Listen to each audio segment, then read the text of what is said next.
పరిశుద్ధాత్మ ప్రార్థన చేసే భారాన్ని నీకు ఇస్తాడు. భారం కలిగి ప్రార్థన చేయటం. ఇందాక చెప్పాను కదా, నేను కొంతమందికి ఏమి ఏదో ప్రార్థన చేయమంటే ప్రార్థన చేస్తాను. చేయమంటే చేయటం కాదు, నీకు నువ్వు చేయాలి. అది భారం అంటే. ఒకళ్ళ పట్ల భారం కలిగి మనం ప్రార్థన చేయటం అంటే.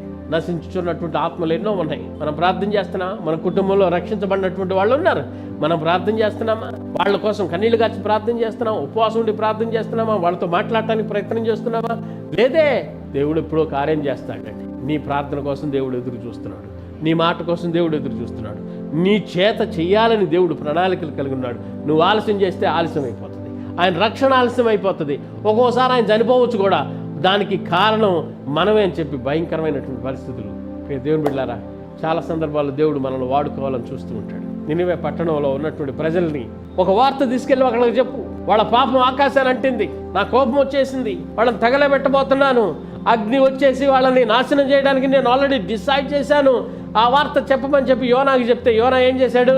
నువ్వు దయగల్లవాడువయ్యా, జాలిగల్లవాడువయ్యా, నేను కానీ వాళ్ళు చెప్తే వాళ్ళు ఒక కన్నీళ్లు బుట్టి కాచారంటే నీవు కరిగిపోతావు, వాళ్ళు దుర్మార్గులు, వాళ్ళు నశించాలి, వాళ్ళు చేసిన పాపం ఇంత అంత కాదు అని ఈయన కోపం వచ్చేసేసి నేను ఈ మాట చెప్పను అని చెప్పి మనసులో అనుకొని తార్షీసుకు ప్రయాణమై వెళ్ళిపోయాడు. వదిలిపెట్టాడా దేవుడు? చెవు పట్టుకొని లాక్కొచ్చాడు, చెప్పమన్నాడు, చెప్పేవరకు చెప్పాడు. ఆయన చెప్పేంతవరకు దేవుడు కూడా వేచి ఉన్నాడు.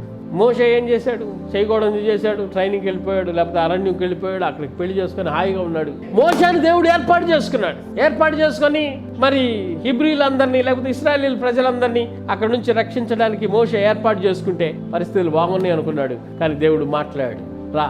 అప్పటి వరకు దేవుడు ఎదురు చూస్తూనే ఉన్నాడు. సో నిన్ను దేవుడు వాడుకోవాలంటే నిన్ను ప్రార్థనాపరురాలుగా వాడుకోవాలి, నిన్ను వాక్యం చెప్పే వ్యక్తిగా వాడుకోవాలి, నిన్ను సహకరించేటువంటి వ్యక్తిగా వాడుకోవాలి, పాటలు పాడేటువంటి వ్యక్తిగా వాడుకోవాలి, వాక్యం చదివేటువంటి వ్యక్తిగా వాడుకోవాలి.